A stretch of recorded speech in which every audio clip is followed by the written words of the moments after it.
Salut, c'est Kevin Serafin d'Indiana Pacers. Bienvenue au Hoopcast.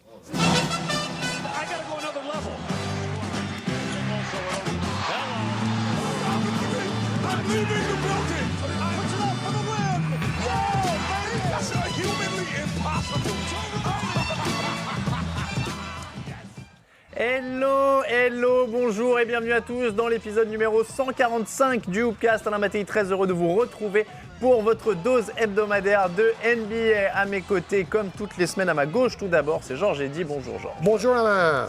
À ma droite, il est de retour de son périple à Los Angeles, c'est Jérémy Lebescon. Salut Alain, salut Georges. Bonjour. Ça va, c'était bien la Californie? Tout va bien, je vais bien y revenir d'ailleurs. Sex and Sun, tout ça, on a bien profité. Surtout Sea and Sun.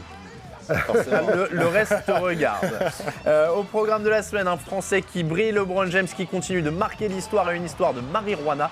On va aussi parler des déceptions de la saison et du All-Star Game. C'est parti pour un nouveau Hoopcast.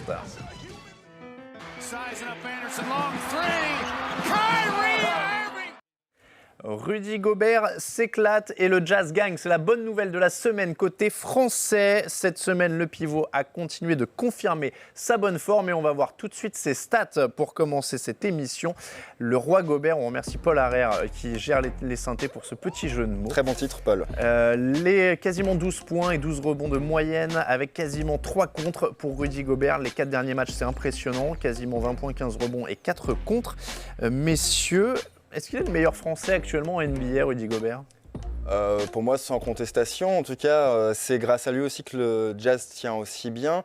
Sur ces 4 derniers matchs, quand on a vu ses stats, c'est 4 double-doubles consécutifs qu'il a réalisés. Il est très impressionnant dans son placement défensif. Il prend de plus en plus d'opportunités en attaque. C'est ça qui est très intéressant. C'est que justement, jusqu'ici, c'est là où il était un peu plus limité. Et là, les ballons se redirigent vers lui. Alors, il peut toujours progresser en attaque, mais au moins, il tire à profit de ces nouvelles opportunités. Et le Jazz le cherche vraiment. Oui, c'est le meilleur passage de toute sa carrière, avec des stats incroyables. Et il ne peut que continuer à progresser. Et l'équipe d'Utah avec, quand ils vont récupérer tous les joueurs blessés, parce que ça, c'est le gros bémol actuellement. Je n'ai pas son ratio plus-minus en tête, mais ce qui est vraiment très intéressant lorsqu'on regarde les matchs du Jazz, c'est la différence de niveau de l'équipe qu'il y a entre lorsqu'il est présent sur le terrain et lorsqu'il est absent sur le terrain. Et il change vraiment totalement la physionomie de l'équipe, il assume ses responsabilités. Ce qui est fou, c'est qu'il y a quand même une sorte de starification de Rudy Gobert qui se passe même aux États-Unis. Pour le match Utah-Lakers dans le vestiaire, je ne pouvais pas passer le voir parce que tous les journalistes n'en avaient que pour lui et que pour ses yeux. Tu le voyais quand même? Non, il était assis. Mais il y avait une horde de journalistes autour de lui. Gordon Hayward ne comptait pas, enfin Joey Johnson non plus. Et il assume maintenant toutes ces nouvelles responsabilités, mais avec une sérénité relativement impressionnante pour un joueur de 24 ans et français. C'est parce que les bons pivots sont rares. C'est vrai. 8 victoires sur les 10 derniers matchs pour le Jazz. Le plus fort, Georges l'a dit, c'est qu'ils font ça avec des joueurs qui manquent. On va voir notamment les plus grosses absences. Il y a Derek Favors qui n'est toujours pas là, qui a manqué 14 matchs pour le moment. George Hill, 14 matchs ratés et il a raté les 6 derniers. Et puis Gordon Hayward qui a raté 7 matchs. On peut rajouter que Rodney Hood aussi est absent depuis quelques rencontres. Boris Dio a raté 9 matchs sur 25. Et au final, du coup, c'est presque encore plus rassurant. Ils ont un potentiel qui n'est même pas encore totalement exploité, cette équipe. C'est exactement le même scénario que Memphis. Memphis a Chandler Parsons et Mike Conley blessés et ils continuent à gagner des matchs. Utah arrive à gagner, on va dire, un match sur 2 malgré tous ces absents. Et c'est simplement extraordinaire. C'est avec leur fond de jeu, leur défense. Mais quand tout le monde va être au taquet, ça va donner un beau basket. J'ai envie de dire qu'ils ont tellement l'habitude de jouer avec des blessés. L'an passé, s'ils ratent les playoffs, finalement, c'est quand même malgré tout parce qu'ils ont joué la moitié de la saison quasiment avec un effectif vraiment bancal à 7 ou 8 joueurs valides. Donc ils ont l'habitude. Maintenant, il ne faudrait pas que ça dure non plus trop longtemps parce que cette équipe a vraiment du potentiel. On a vu d'ailleurs en début de saison ce que ça donnait avec George Hill sur le terrain, etc. George Hill qui est vraiment un catalyseur incroyable. Donc ça serait bien que tout le monde revienne. Mais Gordon Hayward, lui, là, il a aussi un gros niveau, il faut quand même le rappeler. Il est à 23 points de moyenne depuis le début de saison. Il est clutch, décisif, il se donne des deux côtés du terrain. Donc Gordon Hayward et Rudy Gobert font que, pour le moment, le Jazz tient. Après, ça va pas durer toute la saison comme ça. Boris Diaw commence à se réveiller un peu. Tout à fait, ouais. Joe Johnson, on attend son réveil. Dante Exum aussi, hein, qui est très intéressant sur certaines séquences. Un dernier mot, et je sais que Jérémy adore ce genre de questions. Est-ce qu'ils peuvent passer un tour de play-off? Sans jouer les Madame Irma, mais une fois qu'ils sont au complet, est-ce qu'ils peuvent titiller s'ils sont 4, 5, 6e? On va dire que s'ils jouent les Warriors, forcément c'est un peu plus compliqué. Mais s'ils sont 4, 5, 6e, est-ce qu'ils peuvent taper un tour de play-off? S'ils vont en play-off, pour moi, oui. Enfin, Quinn Snyder est un coach hyper intelligent, défensivement au complet. Ça sera une des plus grosses défenses de la ligue. Ils ont les joueurs maintenant qui, en attaque, peuvent leur permettre de tuer. Georgie a l'expérience des play-offs. Il a fait sa meilleure saison quand il était sur le terrain. Ils ont un effectif très profond, hein, finalement. Très clairement, oui. Après, ça dépendra de ce qu'ils ont en face. Si c'est San Antonio, ce sera peut-être compliqué. Quoique, athlétiquement, enfin, je sais pas. Enfin, là, pour le moment, c'est Madame Irma, on est d'accord. Non, mais c'est très bien que tu me Mais il dises faut être dans le pourquoi top 4 pour avoir l'avantage du terrain au premier tour. Ce À serait pas partir mal. de la 5e place, je ne les vois pas passer le premier tour. Eux aussi vont se mêler à la lutte parce qu'ils le font toujours. 6 victoires de suite pour les Grizzlies avant une défaite contre les Cavaliers, mais sans Marc Gasol. On ne va pas leur en tenir rigueur. Un bilan de 17 victoires et 9 défaites. Et leur dernier exploit, c'est de battre les Warriors en les limitant à 89 points. Messieurs, les Grizzlies, c'est un peu ton équipe de la semaine. On va commencer par toi, Georges, parce Oui. que tu l'as écrit notamment sur ton blog. Exactement. C'est Marc Gasol, le tête d'affiche, qui, comme Rudy Gobert en ce moment, fait pratiquement le meilleur basket de sa carrière. Sur les 4 derniers matchs, 28 points en moyenne, 5 passes, 10 rebonds, avec des interceptions, des contres. Il porte l'équipe, mais Zach Randolph a retrouvé un bon niveau. Ce qui est incroyable, c'est que Mike Conley était très, très bon, exactement comme George Hill. En début de saison, il portait un peu l'équipe. Et malgré sa blessure, ils ont enchaîné 6 victoires de suite. Bon, pour moi, c'est l'équipe la plus surprenante de ce premier quart de saison. Même un peu au-dessus de Georgie. Hein. C'est du très costaud quand ils sont complets. C'est costaud et je suis vraiment admiratif de cette équipe de Memphis parce que, encore une fois, c'est le même scénario comme Utah hein, aussi que l'an passé. Beaucoup de blessés, etc. Et les résultats suivent. On parlait de David Orger l'an passé, on se demandait s'ils allaient pouvoir rester au même niveau. David Fizdale arrive et ça tient et l'équipe prend plaisir à jouer et il arrive à responsabiliser des jeunes qui n'ont rien prouvé mais qui en revanche sont en train de justement de prouver sur le terrain qui sont particulièrement bons et comme San Antonio, moi c'est vraiment une franchise que j'admire parce que chaque année ils font les playoffs. Chaque année Memphis fait les playoffs et avec une identité de jeu qui est toujours la même, c'est-à-dire jouer dur, défendre dur et s'en remettre ensuite à une intelligence de jeu. Clairement la base de leur victoire, Ouais. notamment contre les Warriors. Ils ont 7 joueurs à plus de 10 points et une grosse défense. Donc on est totalement là-dedans. Mais on n'en parle jamais, on dit toujours que San Antonio est l'équipe la plus victorieuse du sport américain. Certes, c'est le cas, mais Memphis est une des plus stables et il faut vraiment le reconnaître compte tenu des difficultés qu'ils traversent chaque saison. Quoi. C'est vrai que c'est une sorte de clone un peu des Spurs dans l'esprit, en tout cas. Je ne dis pas dans le niveau Oui, ou dans la ou des réussite, Spurs, mais anciennement. Ouais, c'est vrai, ça a plus évolué. Beaucoup en 99, défense, et beaucoup c'est vrai que ça a à plus évolué. l'intérieur. Marc Gasol, on a un peu effleuré le sujet, on va voir ses stats. Et il y en a une qui est quand même assez incroyable. Il est formidable. Chez Marc Gasol, il est à quasiment 20 points. C'est son meilleur total en carrière, hein, d'ailleurs. Il n'a jamais passé les 20 points de moyenne en carrière. 6,2 rebonds et 4 passes décisives. Mais il y en a une qu'on n'a pas sur le tableau. C'est un 38 sur 87 à 3 points. Il a plus de 43%. 43,7%. Il a réussi plus de tirs à 3 points cette saison qu'il n'en avait tenté dans toute sa carrière, Marc Gasol. Alors, ce qui est intéressant, c'est que, bon, je vais élargir de Marc Gasol, mais c'est quelque chose qui se répète cette saison avec Brook Lopez aussi et DeMarcus Cousins. Jusqu'ici, avec 5-6 joueurs dans l'histoire parmi les pivots qui avaient réussi à atteindre une telle excellence. Et Joel Embiid. Et Joel Embiid, tout à fait, tu fais bien de le dire, à 3 points. Et là, on assiste à une génération, enfin en tout cas une génération de pivots qui s'écartent à 3 points avec réussite. Et Marc Gasol, bon après Marc Gasol, il ne faut pas le réduire à un shooter à 3 points parce qu'il est vraiment une polyvalence. Même s'il a gagné un match in extremis avec un shoot à 3 points. Mais c'est l'évolution naturelle de cette idée de small ball. Tout le monde doit shooter à 3 points, tout le monde doit jouer au large. Et maintenant, c'est la dernière étape. Ce sont les pivots, les postes 5 qui shootent à 3 points. On va passer un peu de stats, messieurs. Encore un record pour LeBron James, encore des stats folles. 9e marqueur de l'histoire, c'est fait. 7000 passes en carrière, c'est fait. Et il devient le premier ailier à le faire. Premier joueur à 27 000 points, 7000 rebonds, 7000 passes. Je ne sais même pas quelle question vous posez, à part où va-t-il s'arrêter? On peut dire qu'il lui manque déjà maintenant plus que 28 points pour dépasser Moses Malone pour le titre de 8e meilleur marqueur de l'histoire aussi, hein, alors qu'il n'a que 31 ans. Il bat tous les records de procité, tous les records de stats complètes. Moi, je ne sais pas quoi dire sur LeBron James, si ce n'est que on a pu ne pas aimer sa personnalité, le joueur qu'il a été, ses choix de carrière, etc. Mais là, aujourd'hui, à 31 ans, avec son background, il forge vraiment le respect. On ne peut que s'incliner devant ce qu'il est en train d'accomplir. Oui, il est dans le top 5 des meilleurs joueurs de tous les temps. Et il est sportsman de l'année aux États-Unis parce qu'il a ramené un titre dans la ville des losers par excellence, Cleveland. Il a beaucoup de mérite. Et peut-être le plus étonnant chez lui, c'est sa durabilité. Il a rarement été absent sur blessure. Donc, c'est une sorte de phénomène physique qui aussi s'entretient avec une hygiène de vie extraordinaire. Tout ça explique cette carrière grandiose. J'ai écrit un sujet sur lui où il dépense $1 million et demi par an pour son corps. Ça fait 14 saisons qu'il joue avec, comme tu l'as dit, une durabilité, une longévité autour de lui. Et ce qui lui amène à manquer à très peu de matchs. Et c'est incroyable d'avoir un corps comme ça, des performances comme ça, à un âge qui commence malgré tout à être aussi avancé. Et un QI basket qui est au même niveau que tout le reste. Ouais.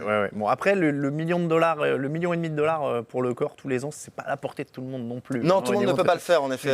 Oui, mais lui, il peut, et il a raison d'investir dans sa propre santé. Bien câlin, tu pourrais faire un petit peu plus d'efforts de ce côté-là, même si tu ne gagnes pas le salaire de LeBron James, tu n'investis pas beaucoup dans ton corps, Alain. Il faut. Je vois pas de quoi. Non, mais à $1,5 million, ma pubalgie serait soignée un peu plus vite, ça c'est sûr. Mais moi, ce que je voudrais voir, c'est toute la NBA prendre à bras le corps cette philosophie-là, la santé des joueurs, le repos, c'est la priorité devant tout le reste.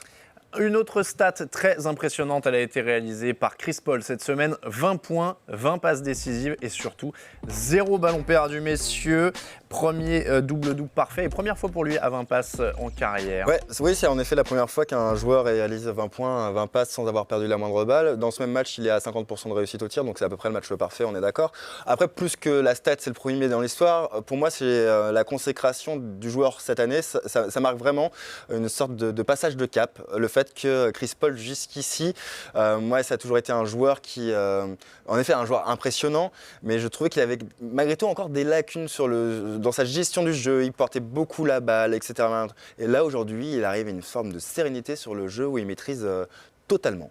Oui, mais le problème, c'est sa personnalité. C'est un peu comme Russell Westbrook. Il ne sait pas jouer avec le sourire, il ne respire pas la joie de vivre et il met tellement de pression sur ses coéquipiers. Ça explique en partie les mauvais résultats de ces dernières saisons des Clippers. Parce que, par exemple, en ce moment, ils perdent pas mal de matchs et donc lui, il se referme sur lui-même. Et c'est au niveau de son leadership qu'il n'a jamais su libérer ses coéquipiers. Bon, il leur donne des bonnes passes, mais il leur met au même temps une telle pression. Ça me fait penser à Westbrook avec Durant. C'est pour ça que Durant a voulu partir sourire un peu avec les Warriors. C'est vrai que Georges dit ça et derrière lui, il y a une grande photo de Chris Paul qui fait un peu la moue comme ça. Et voilà, qui a l'air merci pour le plan. Non, mais c'est tout à fait à l'image du joueur. Et c'est parce qu'il se met trop de pression sur lui-même pour commencer, évidemment. Ça arrive à tout le monde d'être un peu boudeur. Non, tu confirmes, Brooke. Mais après, c'est son caractère fondamental et ça, c'est un problème. Par contre, il est 3e meilleure évaluation de la NBA actuellement derrière Anthony Davis et Russell Westbrook. Donc, au niveau basket, lui, ça va être pour la 3e fois de l'émission, il fait le meilleur basket de sa carrière. Il est vraiment en contrôle. Après, pour la question leadership, de toute façon, la question ne se posera bientôt plus lorsqu'il signera avec Carmelo Anthony, LeBron James et Dwayne Wade au sein de la même équipe. Dans la maison de la retraite, alors. Ils vont avoir la meilleure équipe de maison de retraite de tous les États-Unis. Georges voulait rire, on va parler de cigarettes qui font rire. Comme ça, on va passer à un autre sujet. Et la déclat de la semaine, elle est signée Chauncey Billups. L'éclat de la semaine ou le déclat? La déclat de la semaine. Déclaration, excusez-moi. De la semaine, elle est signée Chauncey Billups. Honnêtement, je voulais que certains coéquipiers fument. Ils jouaient mieux comme ça. Et Rachid Wallace, qu'est-ce qu'il pense de cette citation-là? Il disait aussi, Chauncey Billups, pour compléter, beaucoup de choses comme l'anxiété peuvent être affectées. Ça les aidait à se concentrer un peu plus sur le match. J'avais besoin qu'ils le fassent. Je préférais ça à ce qu'ils boivent. Oui, voilà, il a évoqué le problème de la boisson. Il faut aussi compléter avec ça. Parce qu'il y en a aussi qui jouent après avoir consommé de l'alcool et ça, c'est vraiment très mauvais. C'est Ron Artest qui en avait parlé, je crois, qui buvait à Chicago dans le vestiaire. En plus, il faut savoir que, après, même les Bulls, à une époque, les Bulls de Ron Artest, etc., étaient connus visiblement pour bien aimer l'herbe. Mais il faut savoir qu'il y a plusieurs problèmes. Ils sont tous... Ouais, non, mais la vraie question, c'est les noms. Il parlait de qui? Non, mais après, finalement, on s'en fout. Déjà, Oui, Non, oui, on s'en fout pas, on il y a aime des- bien les anecdotes. il y a- Non, mais, on peut dire tout le monde. Moi, Attends, je- il moi, faut je- regarder la population en général. Mais alors, voilà. On avait même vu Kevin Durant, je crois, un été avec lancer un joint de sa caisse. C'était passé brièvement. Non, mais moi, je pense que ça concerne beaucoup de joueurs. Je pense qu'il disait ça pour Darko Milicic, qui faisait ça pour supporter le banc. Voilà, à l'époque. C'est une supposition. Non, mais déjà, bon, C'est folklorique ce que tu dis là. il faut Non, savoir c'est pour qu'aujourd'hui, rigoler, bien sûr. aujourd'hui, il y a maintenant beaucoup d'États aux États-Unis où ça va être bientôt légal au mois de C'est janvier vrai. prochain. Légal au-delà même de l'usage. Dans beaucoup d'États, de c'est synthétique, légalisé. voilà. Ouais. Et en plus de ça, la question de l'alcool est très intéressante parce que, en effet, il y a beaucoup de joueurs qui, l'alcool, c'est pas simplement pour se décontracter, mais c'est pour supporter la douleur. Ils prennent des coups constamment, ils sortent des matchs, Mais alors la certes, il y a des marijuana massages, aussi, etc. hein, c'est le même débat d'ailleurs. Et c'est le même débat, mais en ces cas, en effet, Pour Steve Kerr, Oui, qui pour voulait Steve Kerr. soulager ses problèmes de dos. Voilà. Bon, il a si dit on que ça a me pose la moyennement question, bien je marché. suis pas médecin, mais je suis à peu près persuadé qu'il vaut mieux user de l'herbe. Et en plus, il y a plusieurs modes Alors, d'ingestion de t'es pas l'herbe, médecin, mais tu préfères de quoi alors consommation. Bah, je pense Oui, que malgré bah, tout, pour leur maintenant, santé à long terme, c'est quand même mieux de. Personnellement, par exemple. Dans le Colorado, soigner, attendez. Dans le Colorado, ils ont inventé le vaporisateur Oui, de voilà, cannabis, voilà, donc on n'est même pas obligé d'inhaler De le fumer, de la fumée. Et regardez en Europe, vous avez l'Espagne, Pays-Bas, la Suisse, ils sont plus en voie de légalisation où c'est déjà fait. Donc arrêtez avec cette non, mais- hypocrisie. Non, mais C'est vaut vrai mieux ça que tous les antidouleurs hyper sûr. chimiques et l'alcool. Oui, qui- c'est ce que disait voilà, Steve voilà. Kerr. Le Vicodin, Oui. qui est l'antidouleur utilisé par tous les footballeurs américains dans tous les sports pro, c'est reconnu que c'est très mauvais pour la santé. Ah ouais. Ça détruit les reins, ça détruit le foie.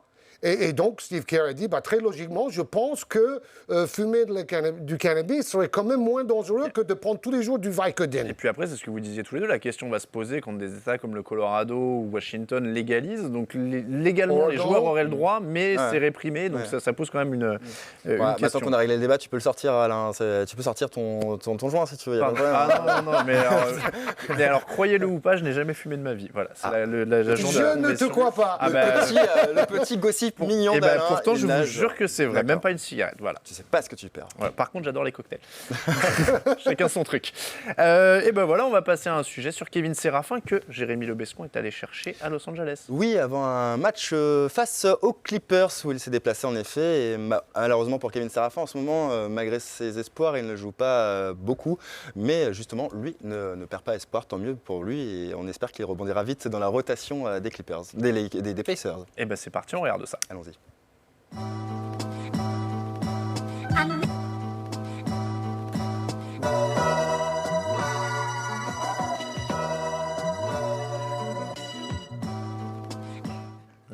L'ambiance, la ville. Tu sens que les gens, c'est vraiment tout le monde, toute la ville. Et basket, quoi. C'est partout où tu vas, on te reconnaît, je peux pas vraiment. Alors que Washington, déjà, on a plein d'équipes de sport. Et en plus de ça, les Wizards, quand moi je suis arrivé, les Wizards n'étaient pas très, très forts.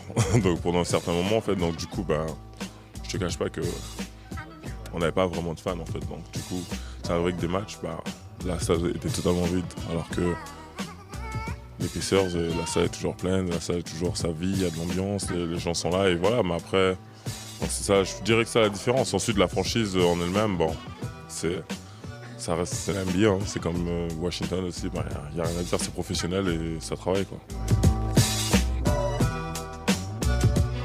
Ça se passe très très bien, tout le monde, je me suis bien intégré, tout le monde m'apprécie dans l'équipe, le coach me parle beaucoup, le coach a confiance en moi.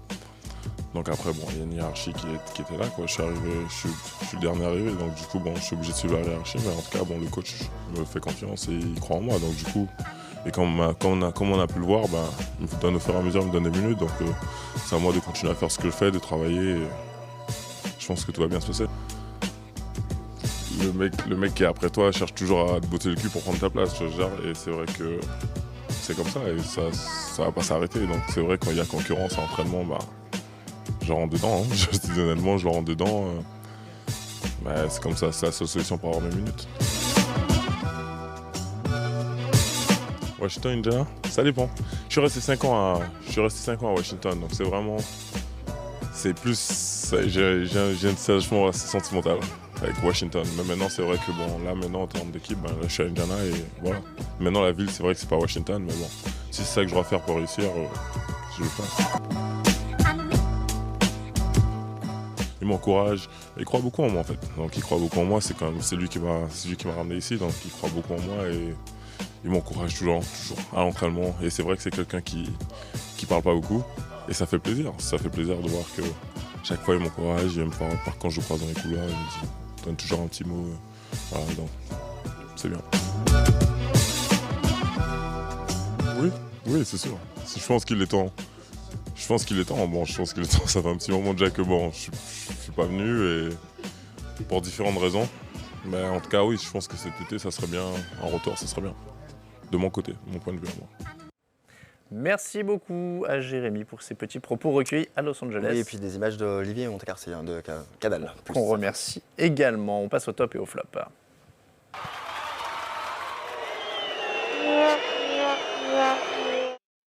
Les tops et les flops de la semaine, on commence avec Georges Eddy. Top, je dis Toronto. Parce que moi, en regardant le classement, ça me paraît évident que Cleveland et Toronto vont finir aux 2 premières places. Il y a déjà un petit écart avec 3e, 4e. Après, c'est très ouvert. Mais pour les 2 premières places, Toronto est installé et ils vont y rester.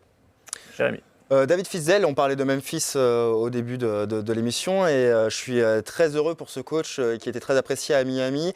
C'est une grosse perte pour le 8, c'était un assistant coach mais qui est très proche des joueurs dans le développement personnel et c'est jamais facile de passer après 2 coachs qui ont eu de très bons résultats avec un groupe qui est relativement similaire.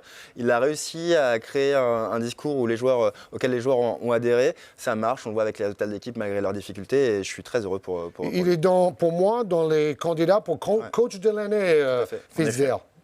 Mon top à moi, ce sera Tim Frazier des Pélicans qui a signé un triple-double et ça fait toujours plaisir pour un joueur qui vient de D-League. C'est toujours des belles histoires. Le flop de Georges. Les Lakers de Los Angeles, ils étaient à 10-10. On commençait à imaginer peut-être une place en play-off à la surprise générale. Après, l'équipe de Luke Walton perd 7 de suite. Donc, c'est fini. C'est même pas la peine de rêver des playoffs. Je suis même convaincu que dans la conférence Ouest, nous connaissons déjà le top 8. Parce qu'entre le 8e et le 9e, il y a 2 matchs et demi d'écart. Et quand on voit les équipes, on se dit le top 8 est connu. Je suis assez d'accord sur le top 8. Sur le top 8, je suis d'accord. Après, à la décharge des Lakers, ils ont quand même connu beaucoup de blessures entre Nick Young, D'Angelo Russell, de Julius Randle qui était aussi absent. C'est compliqué pour une jeune équipe comme ça. Bien sûr. Et déjà, être à 10 victoires, c'est pas mal dans l'absolu. Ça a complètement cassé la dynamique, ces 2 blessures-là. Pour moi, les Hawks, malgré tout, puisque je les attendais plus haut, Dwight Howard avait fait un bon début de saison avec l'équipe. Le jeu était plutôt fluide, malgré des absences de Paul Millsap aussi. Et puis bon, là, ça redescend. Ils sont en dehors du top 8 à l'Est, d'ailleurs. Et c'est vrai. Je suis plutôt serein quand même, malgré tout, pour eux, pour le sud de la saison. Je pense qu'ils vont réintégrer le top 8. Mais c'est pas aussi élégant, aussi facile que je ne le pensais pour les hommes de Mike Budenholzer. D'ailleurs, si je dis pas de bêtises, le top 8 est à 50% de victoire ou plus à l'Est, ce qui n'est pas le cas à l'Ouest où Portland est en négatif à la 8e place, ce qui est assez rare, parce qu'en général, on nous avait habitués à l'inverse. Atlanta avait perdu 10 sur 11 à un moment là. Le flop pour moi ce sera les Pistons parce qu'ils sont à 13-13 et que j'attendais un peu mieux cette année et que j'avais pas beaucoup d'idées pour mon flop de cette semaine. J'attendais un peu mieux de André Drummond au final qui semble stagner, qui est toujours aussi mauvais au lancer franc. Comme toute l'équipe d'ailleurs. Voilà, donc il y a un truc qui... c'est Reggie Jackson qui a manqué. Oui, après pour moi ça reste une inconnue de pourquoi on entend mieux d'André Drummond finalement que de ce corps un peu à la DeAndre Jordan qui est athlétiquement très fort, qui est dans la défense plutôt intelligent, mais est-ce qu'il a les mains pour faire mieux? Le truc c'est que lui il n'a pas Chris Paul et Blake Griffin à côté, donc c'est vrai qu'on l'a aussi vu comme peut-être un peu trop vite le sauveur de cette équipe et il va falloir bien l'entourer. Et sinon une petite mention pour le feuilleton Motier Jonas et Rockets qui ont trouvé une entente, mais il y a de la visite médicale ça passe pas et voilà, donc ça traîne en longueur. Et c'est dommage pour un joueur qui est très talentueux en plus. C'est vrai, c'est vrai et c'est dommage pour les Rockets aussi. Mais il a l'air aussi un peu têtu. Ça a l'air. C'est son agent BJ Armstrong qui n'a pas l'air des plus faciles. Je l'ai battu dans un horse lors d'un All-Star Weekend, BJ Armstrong. Voilà, prends ça, BJ. Et bien sur ce, on va passer au débat. We talking about practice, man. What are we talking about? Practice. Il y a beaucoup d'espoir pour tout le monde au début de la saison, mais seulement 16 places en play-off. Alors forcément, il y a des déceptions. Quelle est la plus grosse en ce début de saison? C'est la question du débat de la semaine. Messieurs, on va commencer avec un petit tableau qui vous présente 3 possibilités, parce qu'on a un peu sondé nos followers sur Twitter notamment. Et les équipes qui ressortent, c'est Minnesota, Washington et Dallas. 7 victoires pour les Timberwolves, 9 pour les Wizards, 6 pour les Mavericks. On a le Magic dont on va parler aussi un petit peu. Miami. Alors on va faire le tour, Georges. Laquelle te déçoit le plus aujourd'hui? Oh, c'est forcément Dallas. Personne n'a imaginé que Dallas allait être la plus mauvaise équipe de toute la NBA après un quart des matchs. Alors, tu vois, je pensais pas qu'on partirait sur Dallas. Bah après, ça dépend de ce qu'on qualifie de déception. Voilà. Dallas, si on regarde juste les résultats, oui, c'en est une. Pour moi, j'ai des difficultés à les mettre en déception parce que Dirk Nowitzki n'est pas là. Il a joué 5 matchs. Andrew Bogut est régulièrement absent aussi. Dans ces conditions-là, Il n'est pas prêt de revenir. Et ouais, dans ces conditions-là, je comprends les résultats de l'équipe. Il y a aussi quand même de belles satisfactions. Harrison Barnes, voilà, Harrison Barnes est là, il est au niveau. Mais je dis ça parce que peut-être qu'à terme, finalement, on pourrait en parler comme un ailier qui... Mais pas comme un franchise player, voilà. je vous le Après, en répète. effet, Minnesota, c'est une grosse déception parce qu'on attendait beaucoup de Tom Thibodeau. Parce que Je pensais que Georges allait tomber sur Minnesota directement. Oui, mais comme je t'aime bien, Alain, C'est je ne gentil. voulais pas enfoncer le clou. C'est gentil. Non, mais le talent est omniprésent dans cette équipe. Et que ce soit à la main, à l'arrière, aux ailes, à l'intérieur, le talent est omniprésent. Il y a un coach derrière dont on connaît le parcours et le discours aussi, et qui a un discours qui peut en plus correspondre aux qualités athlétiques des joueurs. J'ai du mal à comprendre. C'est juste un peu tôt. Cette équipe va être bonne probablement la saison prochaine, mais comme vous avez tous dit, Minnesota va faire les playoffs à l'Ouest cette On a saison. un peu Moi, hypé. je disais en début de saison, c'est un peu tôt, Ouais. parce que c'est très jeune, et vous avez quand même un meneur qui n'a pas de shoot, et dans le basket d'aujourd'hui, même s'il a d'autres qualités, c'est un gros souci. Et là où Georges a raison, c'est qu'on oublie que c'est la deuxième saison professionnelle seulement de Karl Anthony Towns, que c'est la troisième. Qui est fabuleux. Voilà, et que c'est Excellent. seulement la troisième d'Andrew Wiggins et de Zach Lavine. Donc voilà, c'est très tôt. Ils ont gagné 29 matchs l'an dernier, ils ont encore un peu de temps pour faire mieux. Ce serait un petit progrès, ce qui ne serait pas Oui, totalement oui, une je pense que déception. ça va être ça. Ils vont dépasser les 30 victoires, mais ils sont loin des playoffs. Juste une question d'ailleurs, Georges, tu parlais de meneur Capachous, donc je suppose qu'on parle de Ricky Rubio. Bien sûr. C'est d'abord un des problèmes aussi de cet effectif. Ça a l'air assez clair avec Towns, Wiggins, etc. Mais le reste a l'air quand même encore assez flou, non, sur la composition. Le de cette problème, équipe. ça reste flou parce que Ricky Rubio, ils ne savent pas vraiment ce qu'ils veulent en faire. Ouais. Est-ce qu'ils le conservent vraiment? Mais s'ils le conservent, ils ne seront jamais convaincus de Ricky Rubio, totalement. Chris Dunn a malgré tout besoin de jouer. Et mais il n'est pas tellement shooter non plus, Chris Dunn. Ça, c'est un gros souci et en aussi. plus, si l'équipe veut passer un cap, c'est quand même difficile de passer un cap avec un meneur rookie. Et Tyus Jones passera toujours après ces deux joueurs. Donc il va falloir prendre une grosse décision. Il va falloir la prendre enfin, cette décision. Le joueur qu'il aurait fallu à Minnesota cette saison, c'est qui? George Hill.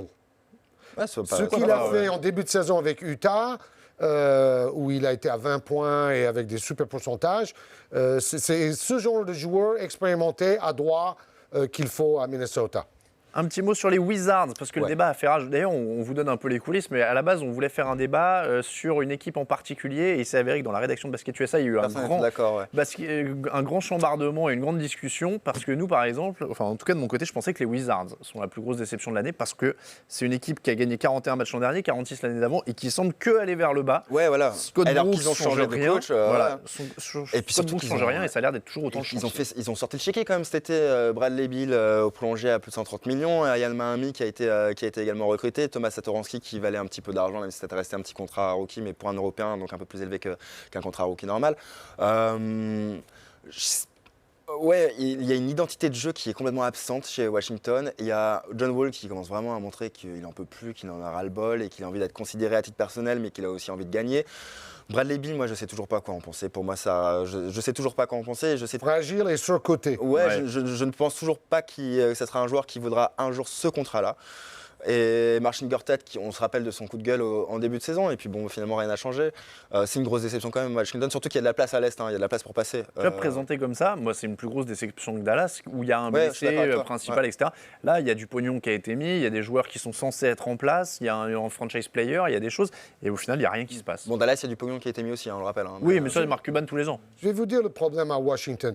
On ne peut pas construire une forte équipe autour de deux superstars qui se détestent. Et c'est ça le problème. Wall et Beal ne s'aiment guère, ne s'entendent pas, et ça se voit dans le jeu. C'est moi je joue à mon tour, après tu fais ton 1 contre 1, je shoot, après c'est à toi de shooter. Mais il n'y a pas de Pippen Jordan solidaire et lié. Après, quand les deux superstars sont un peu chacun de son côté, forcément les autres joueurs sont éparpillés. C'est l'anti-Lillard et McCollum, par exemple. Très, Ouais, très tout à bon fait, hein. exemple. Tout à fait d'accord. Eh ben, c'est très bon exemple de Paul Harrer dans mon oreillette, je précise, et je rends à César Ce qui appartient. ce qui appartient à César. Ce qu'il faut souligner, c'est qu'en plus, il y a d'autres joueurs qui, à côté de rotation, sont plutôt bons. Markieff Morris, qui était entouré de beaucoup de doutes, et il joue, il tient son rôle. Otto Porter Jr. fait une très bonne saison à titre individuel. Donc c'est à la base que ça j'allais dire ça foire. Et puis peut-être que Scott Brooks n'est pas non plus le coach qu'il fallait. Je dis En pas que tout c'est un cas, il mauvais n'a coach. pas dû trouver le bon discours jusque-là. Ah, Ça clairement. paraît Pour clair. dire, même Randy Whitman fait mieux pour le moment. C'est vrai. Donc, On va dire un mot du Magic, eux aussi ont changé de coach. Il y a Frank Vogel qui est arrivé, ils sont à 11 victoires, 15 défaites. L'effet Frank Vogel, en l'occurrence, se fait peut-être un peu attendre, mais là encore, pour le coup, il y a un effectif qui est un peu abstrait, où on ouais. cherche un peu. Bon, déjà, c'est pas si calamiteux que ça fait 11-15. pourrait Voilà, être pire, pour le en moment, effet. ça pourrait être pire. Après, on en parlait pour la première émission lorsqu'on faisait les previews. Pour moi, dans ma tête, c'est toujours une équipe qui est déséquilibrée, quoi. Ça Oui. reste une équipe déséquilibrée avec pas de vrai poste 3. Rudy Gay qui ne veut plus y être. Deux pivots qui se marchent sur les pieds avec Nikola Vucevic qui maintenant fait des sorties du banc. Ah, vous parlez d'Orlando, là? Oui, on Ouais. parle d'Orlando. Excusez-moi. Je croyais que vous n'étiez pas été sur Sacramento. Non, on est à Orlando. Et genre, Excusez-moi. justement, on va voir les stats d'Evan Fournier. Progression ou pas pour Evan Fournier, il a 17 points, 3 rebonds, 3 passes en gros. Il est un peu moins adroit, plus de turnover que l'an dernier. Est-ce que c'est une C'est petite pas déception mal. ou pas? Ça correspond à son contrat, mais j'avoue que j'attendais un peu mieux. Moi, je le voyais plutôt vers les 20 points, dans une équipe qui allait gagner un peu plus souvent. Bon, peut-être ça va venir plus tard dans la saison, mais pour le moment, c'est quand même un peu décevant. Pour moi, il fait vraiment ce qu'il peut, Evan Fournier. Je le trouve, en effet, il est moins adroit, plus de balles perdues, mais il est esselé et il fait beaucoup de choses qu'on ne voit pas là sur ce tableau. C'est qu'il défend. C'est aussi un des rares joueurs du Magic à défendre comme il le peut. Et il n'est pas aidé dans ce cadre-là et on lui en demande beaucoup plus aussi, mais c'est normal, hein, il a signé un contrat, mais ça implique peut-être un peu plus de déchets. Mais c'est quand même un des rares joueurs relativement constants des deux côtés du terrain. En tout cas, aussi investi des deux côtés du terrain. Et si Oladipo ne lui manquait pas? Parce qu'on disait, les deux, ils se marchent sur les pieds, ils ne peuvent pas jouer ensemble. Mais en fin de compte, Oladipo enlevait un peu de pression de Fournier. Et maintenant, Fournier, c'est le go-to scorer, c'est le meilleur scorer de l'équipe. Après, et c'est sans aucun manque de respect envers Evan Fournier, c'est un joueur très talentueux que j'admire beaucoup. C'est jamais un joueur que j'ai considéré comme à terme une première option offensive en NBA. Oui, un franchise player, quoi. Voilà. En deuxième option, en vrai lieutenant, mais un petit peu à l'instar de ce que fait Nicolas Batum avec Charlotte et Kemba Walker. Très bien. C'est exactement le rôle qui, pour moi, convient à Evan Fournier. Le problème, c'est qu'aujourd'hui, à Orlando, il n'y a pas d'identité de jeu, il n'y a pas de collectif, et c'est aussi un joueur qui a besoin qu'autour de lui, ça soit fluide, avec une vraie cohésion, avec un vrai plan de jeu. Et pour le moment, au Magic, il n'y est pas. On continue à construire. Alors, on va dire un mot sur les Pacers parce qu'eux aussi reviennent beaucoup sur Twitter. Vous nous l'avez fait remarquer. On va voir le tableau de recrutement de cette équipe d'Indiana. C'est ça notamment qui a généré de la hype. Les arrivées de Jeff Teague, Al Jefferson, Thaddeus Young. C'était ronflant quand même sur le papier, même si George Hill est parti et que c'est un élément stabilisateur. Paul George avait été excellent en play-off la saison dernière. Il y avait ces trois gars-là qui arrivaient. Est-ce que c'est une déception ou pas? Ils ont échangé la défense pour l'attaque. Ça n'a pas l'air de marcher pour l'instant. Alors, on rappelle qu'Al Jefferson... pourquoi il y a la petite icône de jazz? Al Jefferson venait de Charlotte l'an passé, c'est bien ça? Oui. D'accord, Oui, ok. c'est pas grave. Et Jeff Teague des Hawks. Mais Paul Harrer, à part ça, petit coucou. Et sinon, le recrutement des Pacers, il est quand même... Il y a du mieux du côté de Jeff Teague, il y a du mieux du côté de Thaddeus Young. C'est Al Jefferson qui, lui, a des problèmes physiques. Oui, déjà, il jouait sur une jambe avec Charlotte la saison dernière. Et en termes de résultats, est-ce que c'est décevant ou pas pour vous, cette équipe des Pacers? Ça va un peu mieux parce qu'ils ont réussi quelques coups d'éclat en battant les Clippers notamment. Donc en début de saison, c'était une vraie déception, mais j'ai l'impression que petit à petit, ça se met en place. Et puis bon, Paul George, c'est quand même un sacré joueur. Et je pense que pour construire autour de lui, ils peuvent le faire. Blazers, Pelicans, Boston, c'est les trois autres équipes qui ont été citées dans notre sondage, en tout cas dans auxquelles vous avez répondu. Est-ce qu'il y en a qui vous choquent comme étant des déceptions parmi ces trois-là? Blazers, Pelicans, Celtics. Pelicans, est-ce que ça peut vraiment être une déception dans la mesure Il y a pas où... grand-chose. Au tout début de saison peut-être, voilà. mais depuis, ils ont quand même gagné ouais. pas mal de matchs. Et hein. en plus, il y a beaucoup de matchs, et comme c'était déjà le cas en plus en début de saison, il y a beaucoup de matchs qu'ils avaient perdu de peu. Et Il à n'y chaque avait fois qu'ils pas perdent, Drew voilà. Holiday. Et encore une fois, ils perdent contre les Warriors, il y a quand même 113-109 à la fin, c'est quand même pas le même effectif. Oui, en oui, face, ils hein. sont comme Indiana, ils progressent. Alors messieurs, on va terminer là-dessus. Quelle est votre plus grosse déception donc, du début de saison? Une équipe, en un mot. Dallas. Dallas. Phoenix. Phoenix. Ah Dont bon, on n'a alors, pas parlé. c'est juste Je pour suis dire un désolé. mot de plus. Alors dis-moi un tout petit mot de plus parce que sinon on va éclater le timing de la séance. Un petit mot, équipe complètement déséquilibrée, on ne leur donne pas... On donne pas n'attendait au- rien. Donc c'est pas vraiment une déception, c'est ça que je veux dire. Bah quand même, il y a du talent aussi dans cette équipe. Eric Bledsoe, Brandon Knight, Devin Booker, ne serait-ce qu'à l'arrière, normalement, ça quand on Oui, traite mais le beaucoup problème, c'est d'équipes. qu'ils ont que des arrières. C'est un peu comme C'est ça, Portland, c'est vrai. mais ils n'ont pas Mason Plumlee. Allez messieurs, Ouais, on va la plus finir grosse- là-dessus. T'as raison, Minnesota. Oh, voilà. Alors moi, je vais- Ça finit bien. Moi, pour non, un. je vais dire les Wizards. Et donc, le sondage sur Twitter, ça a donné Timberwolves à 54%, Wizards à 23%, Magic à 14% et autres à 9%. On passe au zapping. Très physique le métier d'entraîneur désormais. Il faut contenir Patrick Beverley après ses tirs. Et vous avez vu la joie de vivre dans cette équipe de Ouais, ouais, Houston? c'est vrai. Ça a sympa à bien voir, changé. Hein. Et c'est très cool pour Mike D'Antoni, qui est un coach vraiment très intelligent et qui s'est fait cracher dessus après les Knicks, après les Lakers, et c'est vraiment très mérité. On passe à notre sélection pour le All-Star Game. Did a lot of shit just to live this here lifestyle. Les votes pour le All-Star Game seront bientôt ouverts. Nous avons donc décidé de prendre un peu d'avance et de vous donner un premier aperçu des choix disponibles. On a organisé ça de manière très simple. On va vous donner un tableau avec les titulaires, un autre avec les remplaçants et ce pour chaque conférence. Les choix les plus évidents. En théorie, on va commencer avec les titulaires de la conférence Est, messieurs.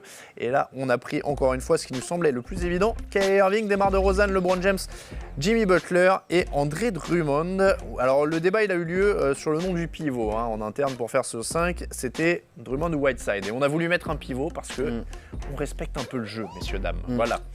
Après, ça n'a aucune importance, on passe du All-Star Game et c'est entre les titulaires et les remplaçants, mais une petite préférence à l'Est pour moi en meneur pour Kemba Walker. Mais ça n'a pas, on le verra ensuite dans les remplaçants. Plutôt que donc, Kyrie Ouais, plutôt Kyrie, ouais. Mais bon, c'est qu'à titre personnel. Hein. Mais on est là pour ça. Georges, Et d'ailleurs, les deux joueurs sont assez similaires. Oui, Georges, oui, oui. André Drummond, pivot ou Hassan Whiteside? Bah, Drummond, parce que les Pistons gagnent un peu plus, mais pas beaucoup plus que Miami. Mais ça n'enlève rien en qualité de Whiteside, qui est en train de porter une équipe en pleine reconstruction sur ses épaules. J'aurais presque plus mis Whiteside en l'occurrence aussi parce que je Oui, pense tu qu'il les préfères porte un Whiteside. peu plus et qu'il est un peu plus... Pour le show en plus, je pense qu'il aurait été un peu Il plus... est même au-delà de ce qu'on attendait de lui, Ouais, je crois. ouais. Après, le bilan collectif du 8 est quand même très très faible. Hein. Il est Et médiocre en l'effectif effet. aussi. Et l'effectif aussi, ouais, tout à fait. Jimmy Butler dans le 5, Je suis un peu partagé sur. j'ai l'impression qu'il n'y a que DeRozan et James qui sont indiscutables en fait dans ce 5. Ouais, mais non, mais Jimmy Butler, le Chicago fait quand même un très bon début de saison et c'est quand même un des joueurs les plus constants. Mais Moi, j'aurais mis Antetokounmpo, moi. J'aurais préféré ouais. Antetokounmpo à Jimmy Butler. des gens qui le mettent dans le j'étais 5, pour ouais. Giannis Antetokounmpo, mais Donc, il fait une saison de malade, comme on dit, sur Directement les dans le 5 pour playgrounds. son premier All-Star Game ouais, alors. ouais. En tout cas, on rappelle, c'est au vote du public. C'est au vote hein, du de toute public, façon. ouais. De toute Il a façon. mon vote.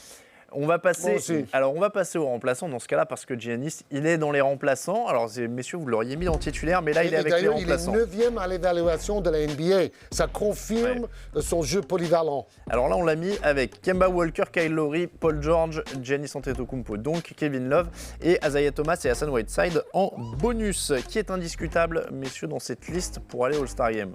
Dans les remplaçants, Kemba, Kyle Lowry, il fait quand même une très très grosse saison. Enfin, après quelques premiers matchs difficiles, là, il est quand même il a bien repris le rythme. Giannis Lee, Kevin Love, oui, why not. Isaiah Thomas aussi. Mais c'est plus parce que j'en attends plus de lui, et que ce soit à titre individuel ou collectif.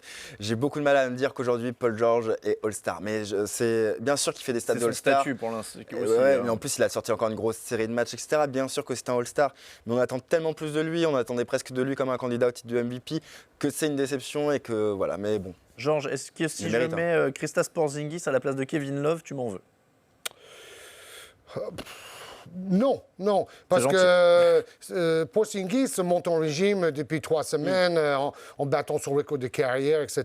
Et puis il n'y a pas un X jusqu'ici dans notre. Il y a pas un à Le l'Est, Knicks hein. gagne un peu plus. Il a dépassé les 30 points 3 fois. Love, c'est 21 points, 10 rebonds, très adroit à 3 Ouais. points. Porzingis, c'est 20 points, 7,7 rebonds et quasiment 2 blocs. Donc Love, il est meilleur au rebond. Il est dans une équipe plus forte.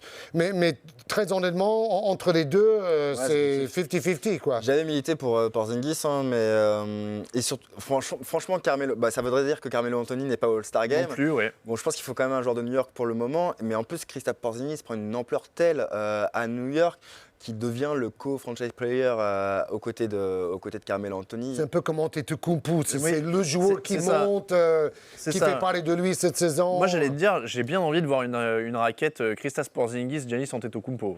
Oui, et des contre-attaques aussi Voilà, avec parce ces qu'il y a- deux-là. Il y a de quoi se marrer quand même. Ça peut être sympa. En fait, je pense que vous avez très bien trouvé le probable équipe de 12 de l'Est. Et on peut mettre Porzingis en 13e homme parce que très souvent, il y a un ou deux blessés avant le match en février. Hein. Mais c'est bien d'avoir vraiment mis Isaiah Thomas aussi, parce que certes, les Celtics ont un bilan collectif relativement décevant, mais il fait une saison de fou. Plus de 20 points. Dernier mot sur l'Est, Nico Batum reste aux portes du All-Star Game. C'est probablement ce qui va se dessiner comme chaque année, mais cette année, ça serait quand même pas mérité pour lui, le pauvre. Mais bon, il y a quand même du monde, hein, voilà. Oui, ça serait entre Batum et Antetokounmpo. Et Antetokounmpo, son équipe gagne un peu moins que Charlotte, mais il fait tout. Et c'est un peu le même profil de joueur complet. Ce qui serait marrant, c'est que ça serait peut-être la première année où Nicolas Batum sera sélectionné au All-Star Game, et ce serait la première année où il ne l'annonce pas comme objectif personnel faire le All-Star Il Game. faudra voir en tout cas avec les blessés aussi, comme l'a dit Georges. On part à l'Ouest. Et Walker le bar quelque part. Oui, aussi. Ils ne vont pas prendre deux joueurs de Charlotte forcément. C'est vrai. On part à l'Ouest avec les titulaires de la conférence Ouest. Et là, il y a du très très beau monde encore une fois. Là, ça a été dur à l'arrière, on va pas vous mentir. Russell Westbrook, James Harden, Kevin Durant, Kawhi Leonard en 4 et on a mis Marc Gasol. Alors, on peut le dire tout de suite, on doute que le public mette Marc Gasol dans le 5. Non, il est très fort depuis 2 semaines, mais au niveau des stats, DeMarcus Cousins, il est 6e évaluation de la NBA. Et même si son équipe est, on va dire, un peu médiocre, son talent est indéniable. Je mettrais presque même DeAndre Jordan devant Gasol. Mais... Tu mettrais Cousins dans le 5 ? Non. Pour Gasol, oui, s'il faut absolument un pivot. Il fait une bien meilleure saison que Marc Gasol. Marc Gasol fait 2 semaines fantastiques. C'est pas le même joueur. Quand vous regardez, il est à moins de 7 rebonds par match, Marc Gasol. Oui, mais ça n'a jamais été un équipe gros gagne. bonheur, Son équipe gagne quand même. Parce que Cousins, ils font rien. Oui. Non, mais bon, en plus, c'est un ami personnel. Donc, je serais ravi de le voir dans le 5, mais je serais très surpris qu'il y soit. Après, c'est vrai que dans la configuration d'un All-Star Game, DeMarcus Cousins, dans le contexte d'un All-Star Game, DeMarcus Cousins a peut-être plus sa place, en effet. Je le dis tout de suite, il n'est même pas All-Star. Mais on sait que tu es DeMarcus. Non, mais c'est le contraire, je l'adore. C'est un joueur exceptionnel. De bêtises, mais ses statistiques sont absolument fantastiques. Et donc, il y a une part statistique, une part résultat de son équipe, palmarès. Après, c'est vrai qu'on peut mettre aussi en balance, on enlève DeMarcus Cousins des Kings. Combien de matchs il gagne? En fait, on gagne déjà pas beaucoup en même temps. Autant que Dallas. Ils sont 9e. Pour le moment, ils sont 9e. Pour le moment, ils sont 9e à l'Ouest. Après, je suis d'accord. Mais après, ça n'a pas beaucoup d'intérêt. On parle de All-Star Game. Hein, l'autre question, quand même, c'est à l'arrière. On a les 2 prétendants au MVP actuels, Westbrook et Harden. On n'a pas mis quand même le double MVP en titre, Stephen Curry. Ouais, mais pourquoi? Après, c'est un choix rationnel parce qu'en effet, là, c'est Stephen Curry commence à se retrouver un petit peu barré par l'arrivée de Kevin Durant et Russell Westbrook. Il y a sa série historique. Je pense que Stephen Curry, médiatiquement, même si sa saison est quand même très solide, hein, mais elle est moins bonne à un titre individuel forcément que l'an passé.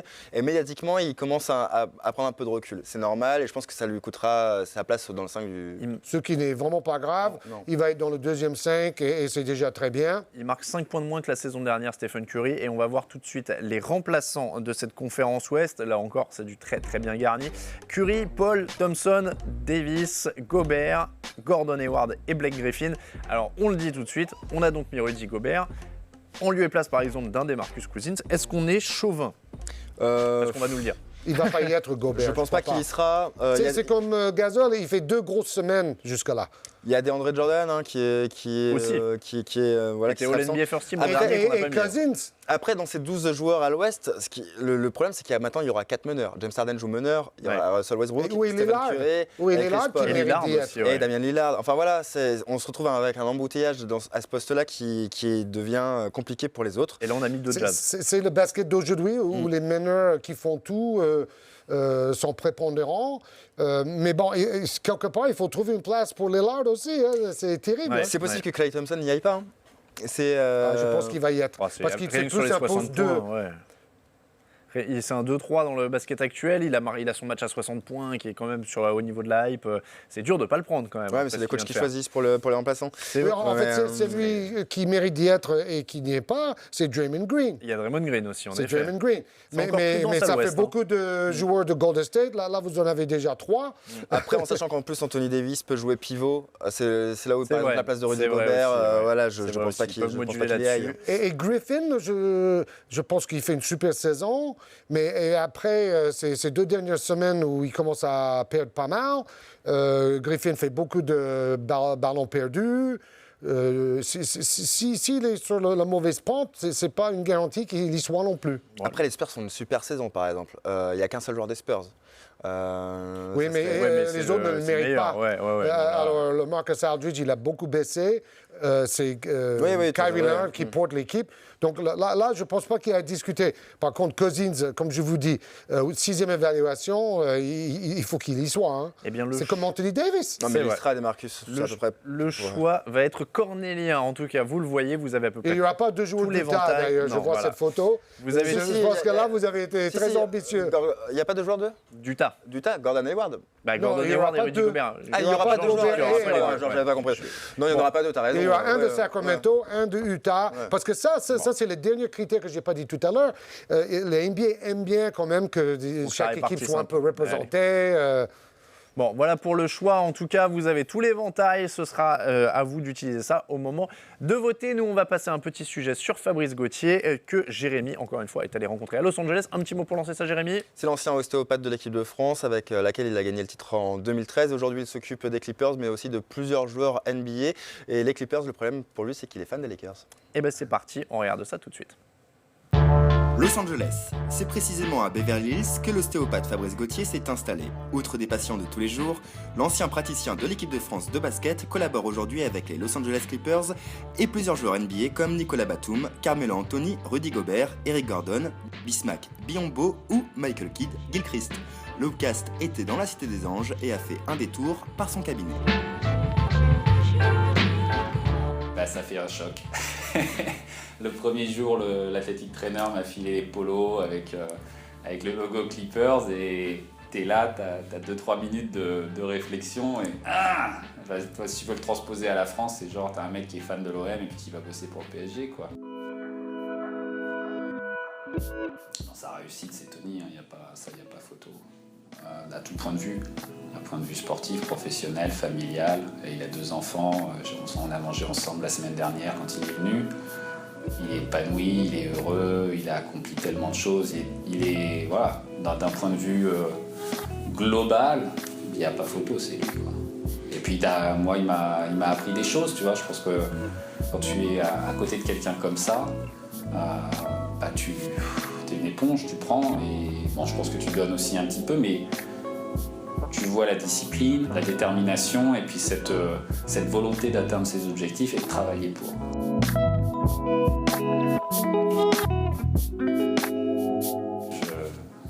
Je les hais, mais tu es forcément obligé de les respecter. Des mecs comme Gasol, il y a un moment qui était très sympa, c'est on avait fait un match amical, je sais plus quelle année c'était, mais on prend 20 points là-bas, on se fait défoncer.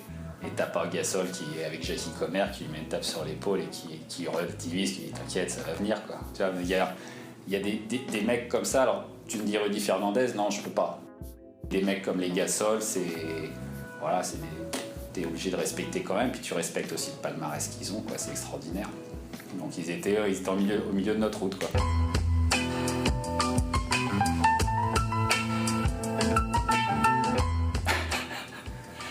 Ouais, tu deviens un peu gâté, tu vois, quand t'es habitué. Bon, j'ai pas loupé ses 81 points, par exemple, tu vois, ou son buzzer contre les Suns. Mais ouais, j'avais une place. C'était Bouna qui voulait m'offrir une place, qui lui devait y aller aussi. C'était contre les Jazz et il pouvait pas, donc il m'avait gentiment proposé. Et en fait, non, j'avais autre chose à faire. Et c'est vrai que si tu m'avais dit ça il y a 10 ans. J'aurais tué père et mère, quoi, pour aller voir le match et bon, non, ouais. J'ai loupé le show.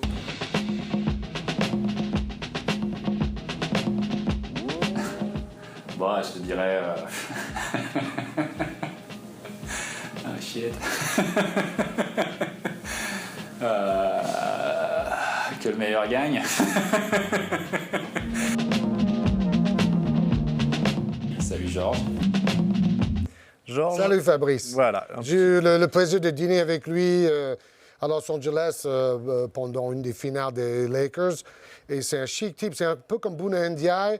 Avec tout le succès qu'il a eu, il n'a pas pris la grosse tête et chapeau bas.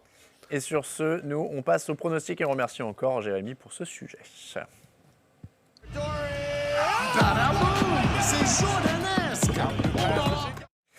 Boum badaboum, Georges, les pronos de la semaine et on enchaîne avec le match de dimanche à 21h30 entre les Wizards et les Clippers. Une déception et une pas déception. C'est à Washington. Victoire des Clippers. Je vais le commenter pour Canal Plus Afrique. Et voilà, c'est pour ça que je l'avais choisi. Aux Clippers, hein. Clippers pour tout le monde. Dimanche à minuit, Grizzlies, Jazz. On a parlé de ces deux équipes et c'est un beau match, c'est à Memphis. C'est à Memphis. Ah, si c'est à Memphis, je prends Memphis. Et ça va être hyper défensif comme match. Le Jazz. Je prendrais le Jazz. Et puis on va terminer avec un match lundi à 2h, Chicago-Détroit. On a parlé, bon non, on n'a pas parlé, mais j'aimais bien le choc. Chicago accueille? Ouais. Ah, Chicago. Chicago aussi. Ouais, Chicago. On passe au quiz.